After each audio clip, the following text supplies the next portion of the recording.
Akibat keterbatasan ekonomi, Siva Santosa, warga Pangandaran menderita gizi buruk selama belasan tahun tanpa perhatian pemerintah. Kondisi remaja berusia 17 tahun ini sangat memprihatinkan dengan berat badan hanya 9 kg. Seperti inilah kondisi Siva Santosa, warga desa Cintakarya, Kecamatan Parigi, Pangandaran. Selama hidupnya, remaja 17 tahun ini hanya bisa terbaring dan tidak bisa berkomunikasi layaknya anak seusianya. Selama belasan tahun, Siva menderita gizi buruk dan hanya dirawat di rumah oleh kakeknya Totong. Ayah kandung Siva meninggal saat ia berumur 1 tahun, sedangkan ibunya meninggalkan Siva saat berumur 2 tahun untuk menjadi tenaga kerja wanita.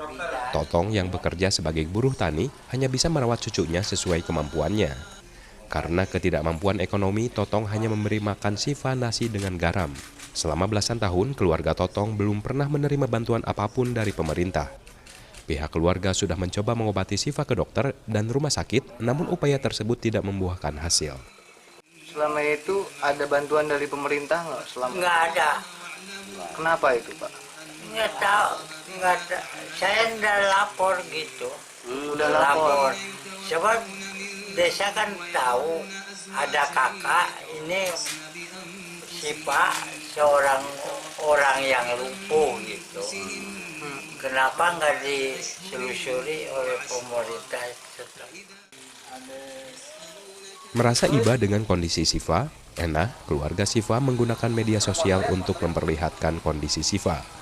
Upayanya itu membuahkan hasil. Pemerintah pun akhirnya turun tangan memberikan penanganan medis. Senin lalu, Siva sempat dirawat di Puskesmas Pangandaran. Namun 1 hari dirawat, pihak keluarga memutuskan membawa Siva pulang dengan alasan kondisinya mulai membaik.